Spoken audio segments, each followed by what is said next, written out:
Student, आज का हमारा टॉपिक है असाइक्लोविर। ये एक एंटीवायरल एजेंट है। तो पहले मैं एंटीवायरल एजेंट बता देती हूँ कि वो क्या होते हैं। These are the drugs which treat viral diseases in the body. Okay.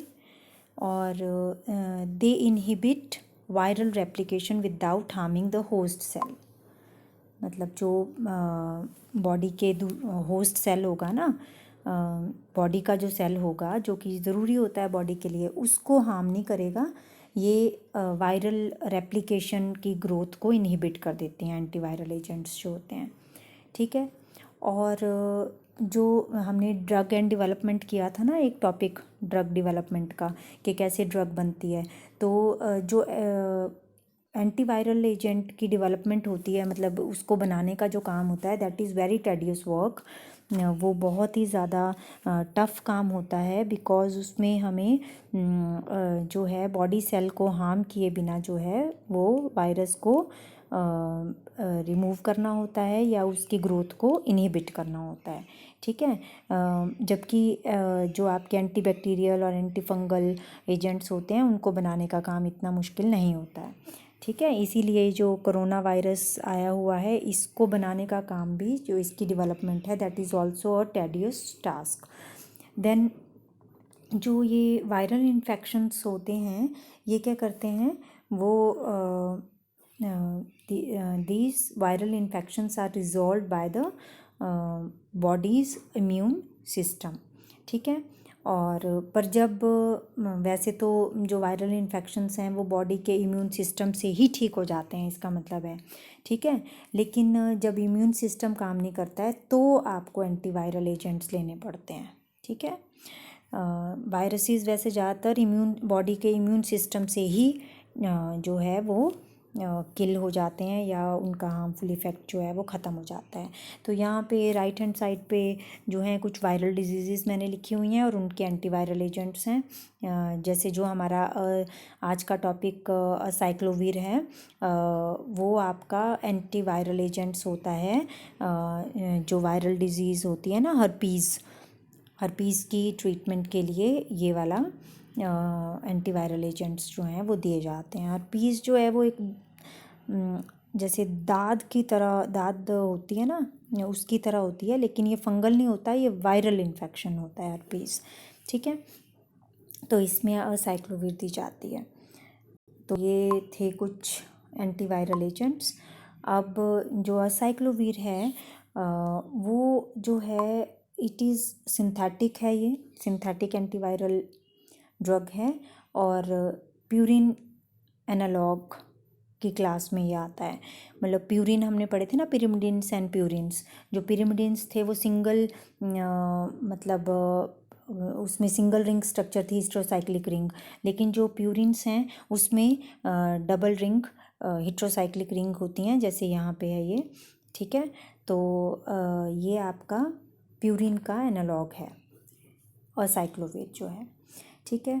और ये फर्स्ट एंटीवायरल ड्रग थी to target the viral enzyme, जिसने वायरल के एंजाइम को टारगेट किया था। अभी हम आगे करेंगे कि जो वायरल का एंजाइम होता है उसको टारगेट करती है ये ड्रग, जब इसका एक्शन पढ़ेंगे हम। ठीक है। और it is active against DNA viruses. ठीक है। जिसमें डीएनए होता है वायरसेस में, उनके लिए एक्टिव होता है ये। और ये जो है it shows good activity against herpes simplex. ये एक वायरस का नाम है, हर्पीस सिम्प्लेक्स। और वेरिसेला जोस्टर वायरस के लिए भी ये एक्टिविटी अच्छी दिखाता है।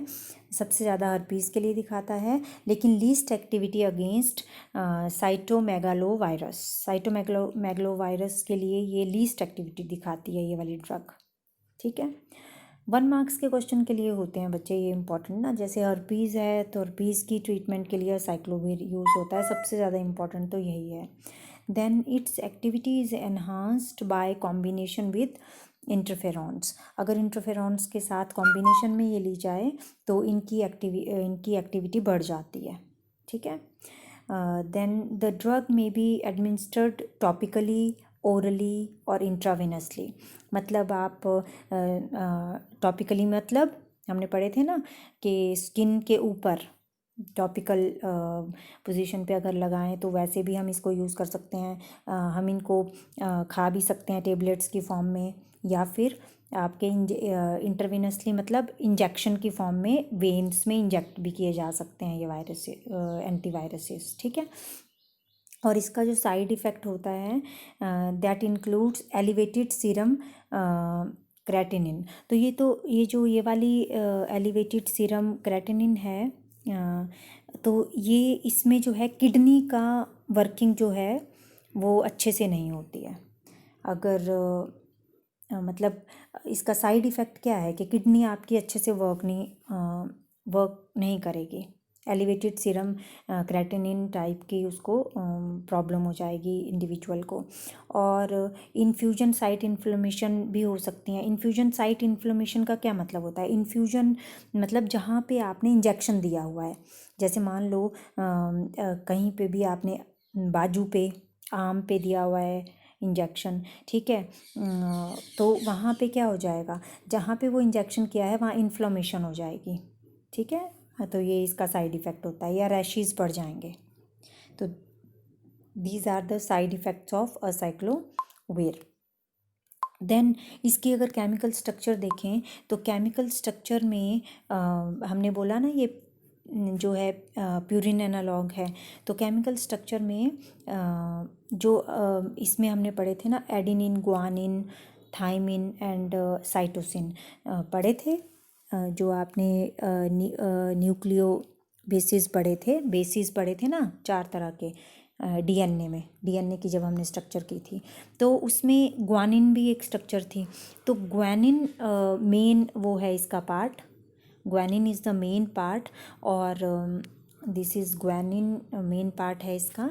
एंड 9th पोजीशन पे अब जो ग्वानिन होती है उसमें नंबर 1 कौन सा होता है इसमें nitrogen, this one, number 1 2 3 4 5 then 6, फिर ये 7 होती है, ये 8 और ये 9। तो 9 पोजीशन पे ये सारा ग्रुप लगा हुआ है, ये वाला। तो ये ग्रुप क्या है 9 पोजीशन पे? 2 हाइड्रोक्सी इथॉक्सी मिथाइल। देखिए ये आई ना 9 पोजीशन, तो इस पे जो है 9 पोजीशन पे ये है मिथाइल, ठीक है। 2 हाइड्रोक्सी इथॉक्सी, 1 2 पे हाइड्रोक्सी ग्रुप, और इथॉक्सी है ना, ये इथऑक्सी, दिस इज इथऑक्सी, इथऑक्सी, ये 2 कार्बन का इथ हो गया और ये ऑक्सी हो गया, इथऑक्सी। और सेकंड कार्बन पे यहाँ पे क्या है, हाइड्रोक्सी, ठीक है। तो 9 पोजीशन पे क्या चीज़ लगी हुई है, 9 पोजीशन पे लगा हुआ है 2 hydroxy ethoxy methyl, 2 hydroxy ethoxy methyl guanine, ठीक है। तो ये इसका केमिकल नेम है। ट्रेड नेम इसका ओकेवीर है, ठीक है। आपने ट्रेड नेम भी याद करने हैं सबके, क्योंकि पूछे जा सकते हैं, और इसके नेमिंग IUPAC नेम भी याद करने हैं, और स्ट्रक्चर्स तो करनी है, ठीक है। तो ये है chemical structure of acyclovir. Then action जो है कैसे काम करता है, मैकेनिज्म ऑफ एक्शन कैसे है इसका, इसमें जो है the mechanism of action of acyclovir जो है that starts after the conversion into acyclovir triphosphate. जैसे ये आपका बॉडी में जाता है ना असाइक्लोविर, ठीक है, वैसे ही क्या हो जाता है जब ये इन्फेक्टेड सेल में, जहाँ पे इन्फेक्शन हुआ होता है जिस सेल पे, वहाँ पे एक एंजाइम होते हैं ये वाले थाइमिडिन काइनेज और सेलुलर काइनेज एंजाइम्स। तो ये वाले एंजाइम्स जो हैं ये क्या करेंगे, कैटालाइज कर देंगे असाइक्लोविर ट्राईफॉस्फेट की सिंथेसिस को, ठीक है। ये एंजाइम कैटालाइज करते हैं, मतलब वहाँ एंजाइम तो कैटालाइज भी करते हैं ना रिएक्शन को। तो इन्फेक्टेड सेल में जो ये एंजाइम्स प्रेजेंट हैं ये असाइक्लोविर को असाइक्लोविर ट्राईफॉस्फेट में कन्वर्ट कर देते हैं पहले, ठीक है। तो जैसे ये असाइक्लोविर ट्राईफॉस्फेट में कन्वर्ट हो जाएगा तो ये क्या करेगा, दिस विल compete विद जो 2 हाइड्रोक्सी गुआनिन ट्राईफॉस्फेट जो वायरल डीएनए में प्रेजेंट है, ठीक है। वायरस का जो डीएनए है उसकी फंक्शनिंग के लिए 2 हाइड्रोक्सी गुआनोसिन ट्राईफॉस्फेट ज़रूरी होता है, ठीक है। लेकिन इसकी जगह पे 2 डीऑक्सी गुआनोसिन ट्राईफॉस्फेट की जगह पे असाइक्लोविर ट्राईफॉस्फेट जो है वो आ जाता है। हमने पढ़ा था ना, या तो सबस्ट्रेट होगा या जो उसको चाहिए होता है वो।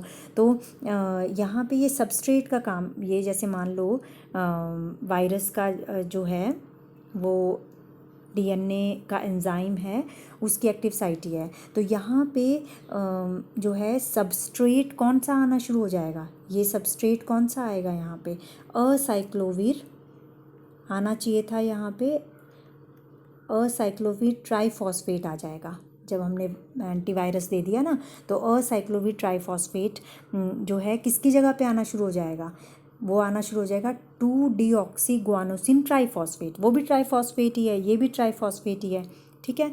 तो जो असाइक्लोविर ट्राईफॉस्फेट और जो आपका 2 डीऑक्सी गुआनोसिन ट्राईफॉस्फेट है, उनकी स्ट्रक्चर ऑलमोस्ट सिमिलर होती है, ठीक है। तो एक्टिव साइट पे सिमिलर स्ट्रक्चर वाले ही जो है वो फिट होंगे यहाँ पे लॉक एंड की से, एंजाइम सबस्ट्रेट कॉम्प्लेक्स बन जाएगा, ठीक है। लेकिन जो इसको चाहिए था वायरस के डीएनए को के एंजाइम को जो चाहिए था, उसकी जगह पे जो एंटीवायरल जो हमने ड्रग इंजेक्ट की उसका ट्राईफॉस्फेट इसकी जगह पे फिट हो जाता है। तो उससे क्या हो जाएगा, उसमें जो है चेन टर्मिनेटर की तरह काम करेगा ये, क्योंकि इसमें टर्मिनल 3 हाइड्रोक्सी ग्रुप नहीं होता है जैसा आपका डीऑक्सी गुआनोसिन ट्राईफॉस्फेट में होता है, ठीक है। तो एक बार ये सबस्ट्रेट जब इस पे लग जाएगा तो नेचुरली ये इसकी एक्टिविटी को ख़त्म कर देगा। जो एंजाइम था ना डीएनए का, जो वायरस के डीएनए में जो एंजाइम था उसकी एक्टिविटी को ये स्टॉप कर देगा, ठीक है। क्लियर हुआ ये मैकेनिज्म ऑफ एक्शन कि सबसे पहले जैसे आपने एंटीवायरल ड्रग दी, तो एंटीवायरल ड्रग ये थी असाइक्लोविर। तो एंटीवायरल ड्रग जो है पहले कन्वर्ट हो जाएगी ट्राईफॉस्फेट में, असाइक्लोविर ट्राईफॉस्फेट में। फिर वो असाइक्लोविर ट्राईफॉस्फेट जो है वो सबस्ट्रेट का काम करेगी and it fits into the enzyme of the जो वायरल डीएनए का एंजाइम है उसमें, और एंजाइम सबस्ट्रेट कॉम्प्लेक्स बनाएगी और उससे जो है वो किसकी तरह काम करेगी, that act as a chain terminator, ठीक है, because it does not have the terminal 3 hydroxy group. तो ये है इसका एक्शन। देन सिंथेसिस में the synthesis involves 3 main steps. First step is the removal of ribose sugar. Second step is the isomerization, और third step is deacetylation. अब जो isomerisation होती है उसमें आपका आइसोमर्स क्या होते हैं कि same molecular formula but different structures होती हैं उसमें। तो N7 और N9 दो प्रोडक्ट बनते हैं, तो N7 वाला जो है वो N9 सब्सटीट्यूटेड प्रोडक्ट में कन्वर्ट हो जाता है, उसको बोलते हैं आइसोमेराइजेशन। अभी हम आगे करेंगे स्टेप्स तो आपको और क्लियर हो जाएगा ये, ठीक है। 3 मेन स्टेप हैं। पहले स्टेप में राइबोस शुगर जाएगी, सेकंड स्टेप में आइसोमेराइजेशन है, थर्ड स्टेप इज़ डीएसिटाइलेशन। एसिटाइलेशन जो हुई होगी उसको रिमूव करना है। तो ये देखो, ये हमने जो सिंथेसिस करनी है इसकी वो ग्वानोसिन से करते हैं हम। तो ग्वानोसिन की ये स्ट्रक्चर है, ठीक है। ग्वानोसिन में यहाँ पे राइबोस शुगर का हमने बोला ना, first step is the removal of ribose sugar. तो दिस इज़ राइबोस शुगर जो कि यहाँ पे इसके साथ प्यूरिन बेस के साथ लगी हुई है राइबोज शुगर, ठीक है। इसको बोलते हैं ग्वानोसिन। तो ग्वानोसिन से जब ये रिमूव हो जाएगा और इसमें ये वाली स्ट्रक्चर लग जाएगी तो इसको असाइक्लोवीर बोलते हैं। इस स्ट्रक्चर में ये देखिए ना, इसका क्या मतलब है, यहाँ पे ये CH2 है, ये O है, ये CH2 है और ये भी CH2 है, CH2OH, ठीक है। ये जो ये होते हैं इसका मतलब कार्बन होता है ना, ऐसे करके हम लिख देते हैं ना कई बार जिगजैग फॉर्म में। तो इसका इनका मतलब होता है CH2 CH2 CH2 और यहाँ पे CH3 CH3। अगर मतलब ये तो मैंने इसका बताया अल्केन्स का आपको, यहाँ पे तो सारे के सारे CH2 ही हैं ये, ठीक है। तो ग्वानोसिन जो है वो असाइक्लोवीर में कन्वर्ट हो जाएगी अगर इसका राइबोज शुगर को हम इससे सब्सटीट्यूट कर देते हैं। तो पहला स्टेप ही आपका रिमूवल ऑफ राइबोज शुगर है।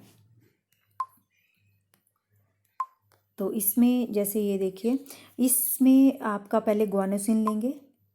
ग्वानोसिन में तो ये राइबोज शुगर लगी हुई है ना, ये वाली, इसको हमने रिमूव करना है एंड इसको सब्सटीट्यूट करना है हमने CH2O CH2 CH2 और मतलब वैसे तो OH से करना है, एंड में डीएसिटाइलेशन भी होगी फिर, पर पहले ये एसिटाइलेटेड अल्कोहल है ना, उससे सब्सटीट्यूट करना है। तो ये कैसे होगा, सबसे पहले स्टेप में आप एक तरह से कंडेंसेशन करेंगे। It's condensation with this is 2 acetoxy ethoxy methyl acetate, ठीक है। तो ये क्या है, एसीटेट है, मिथाइल एसीटेट है। तो मिथाइल एसीटेट क्या हुआ, ये वाला पार्ट है ना, मिथाइल एसीटेट, मिथाइल एसीटेट है। अब इसमें जो है 2 एसिटॉक्सी इथॉक्सी है। तो एसिटॉक्सी क्या हुआ, 2 तो हो गया ना, ये this is 1 carbon, this is second carbon. Second carbon पे आपका एसिटॉक्सी, ये है एसिटॉक्सी CH3CO, CH3COO, this is acetoxy. और ये जो 2 कार्बन का और एक ऑक्सीजन है यहाँ पे, तो ये इथॉक्सी है, this is ethoxy, this is acetoxy और दिस इज़ मिथाइल एसीटेट, ठीक है। तो ये इससे आपने इसमें कंडेंसेशन करनी है और एसिटिक एनहाइड्राइड सॉल्वेंट लेंगे और पैराटोल्विन सल्फोनिक एसिड जो है वो इसमें कैटालिस्ट लिया जाता है। स्ट्रक्चर दोनों की दी हुई हैं, पैराटोल्विन सल्फोनिक एसिड और एसिटिक एनहाइड्राइड। तो जब ये कंडेंसेशन होगी तो यहाँ पे ये कंडेंसेशन के साथ रिमूव हो जाएगा ये वाला राइबोज शुगर का पार्ट, और इसकी जगह क्या लग गया, यहाँ पे देखिए, यहाँ पे ये लग जाता है CH2O CH2 CH2O CO CH3। अब ये देखिए यहाँ पे 2 हमारे एनालॉग्स बनते हैं, एक 9 एनालॉग बनता है और एक 7 एनालॉग बनता है। जो 7 एनालॉग है, 9 और 7 का क्या मतलब है बच्चे, 9 और 7 का ये है कि ये 1 नाइट्रोजन है, second third fourth fifth sixth 7 8 और 9, ये वाली नाइट्रोजन के ऊपर आएगा अगर आपका, तो ये 9 एनालॉग होगा, है ना, इस नाइट्रोजन के ऊपर। और कई बार इस नाइट्रोजन के ऊपर भी ये वाला ग्रुप लग जाएगा तो ये 7 एनालॉग होगा। 7 एनालॉग जो होता है वो हमारा अनडिज़ायरेबल होता है और ये डिज़ायरेबल होता है। अब इनके नाम यहाँ पे दिए हुए हैं, ठीक है। नेमिंग अगर आपको कहीं पे नहीं समझ में आएगी तो आपने मुझसे पूछ लेना है फ़ोन करके भी, पर अदरवाइज़ यहाँ पे जो है ये वाली थोड़ी सी है, एसीटेट है ये एक, और यहाँ पे 6H का मतलब है यहाँ पे, जैसे 9 6H दिया हुआ है ना, 6H मतलब ये जो जितना भी ये पार्ट है इसमें 6 हाइड्रोजन्स हैं। ये देखिए, एक हाइड्रोजन यहाँ पे है, एक हाइड्रोजन नाइट्रोजन के साथ यहाँ लगी है, एक हाइड्रोजन यहाँ लगी है नाइट्रोजन के साथ, और 3 हाइड्रोजन ये लगी हैं इसी के साथ, तो इसलिए इसको 6H लिखा हुआ है। बाकी आपको क्लियर हो जाएगा बाकी, है ना, नेम।